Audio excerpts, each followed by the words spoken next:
ये कहानी है एक हादसे की जो न केवल एक शहर की तकदीर बदलने वाला था, बल्कि इतिहास में दर्ज हो गया दुनिया का सबसे बड़ा औद्योगिक कांड के रूप में।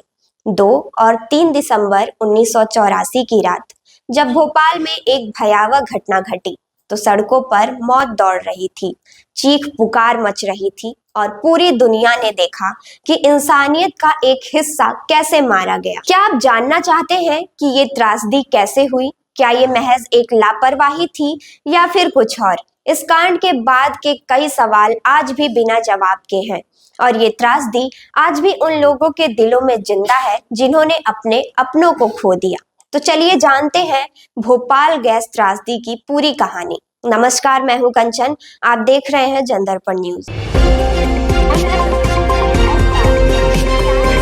आप देख रहे हैं जनदर्पण का खास प्रोग्राम दिन विशेष अतीत की याद। 1984 की सर्द रात भोपाल में यूनियन कार्बाइड के पेस्टिसाइड प्लांट से रिसी जहरीली गैस मिथाइल आइसोसाइनाइड MIC ने उस रात के सन्नाटे को तोड़ा। जैसे ही गैस का रिसाव हुआ, आसपास के इलाके में भगदड़ मच गई।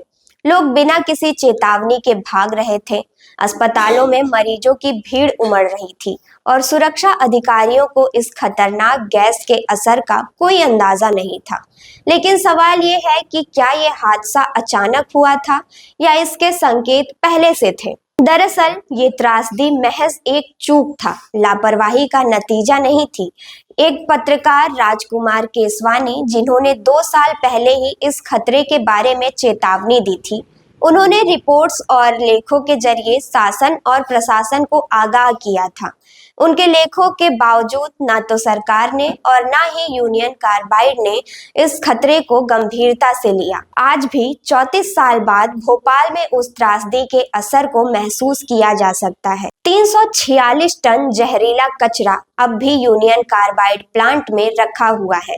इसका निस्तारण एक बड़ी चुनौती बना हुआ है और इस कचरे का पर्यावरण पर क्या असर पड़ा, ये अब भी एक खुला सवाल है। यही नहीं, सरकार ने इस कचरे को जर्मनी भेजने की योजना बनाई थी, लेकिन जर्मन नागरिकों के विरोध के कारण ये नहीं हो सका। अब बात करते हैं कि इसमें दोष किसका था। दरअसल वॉरेन एंडरसन, यूनियन कार्बाइड के प्रमुख को मुख्य आरोपी ठहराया गया था, लेकिन वो भारत से भाग गए और कभी न्याय के कटघरे में नहीं आए। पीड़ितों ने बार बार उन्हें भारत लाने की मांग की, लेकिन ये कभी नहीं हो पाया और अंततः एंडरसन की 2014 में मौत हो गई, जबकि भोपाल के लोग अभी भी उन यादों से जूझ रहे हैं। अभी आपने सोचा है कि जब मौत सड़कों पर दौड़ रही हो, तब अपनों को खोने का दर्द इतना गहरा हो तो क्या महसूस होता है? वो रात केवल हादसा नहीं थी, बल्कि इंसानियत की सबसे बड़ी चूक थी।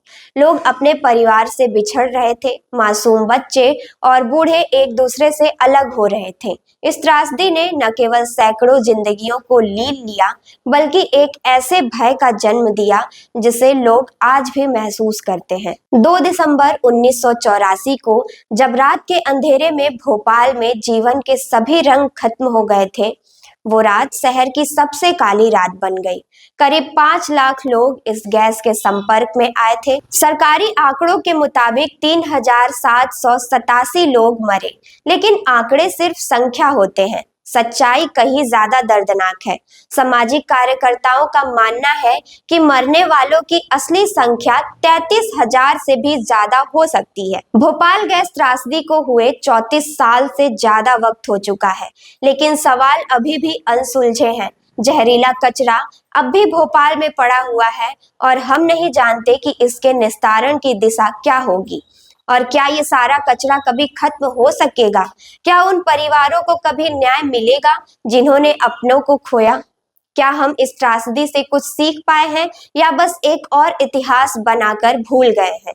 तो क्या हुआ उस रात और क्या हो रहा है अब? आज भी भोपाल गैस त्रासदी के पीड़ितों का दर्द जस का तस बना हुआ है। ये कहानी केवल एक औद्योगिक हादसा नहीं, बल्कि एक चेतावनी है कि अगर सुरक्षा के मानकों की अनदेखी की जाए तो उसका क्या नतीजा हो सकता है। क्या हम अब भी वही गलती दोहरा रहे हैं? अपनी राय हमें कमेंट में जरूर साझा करें और देखते रहें जनदर्पण न्यूज। धन्यवाद।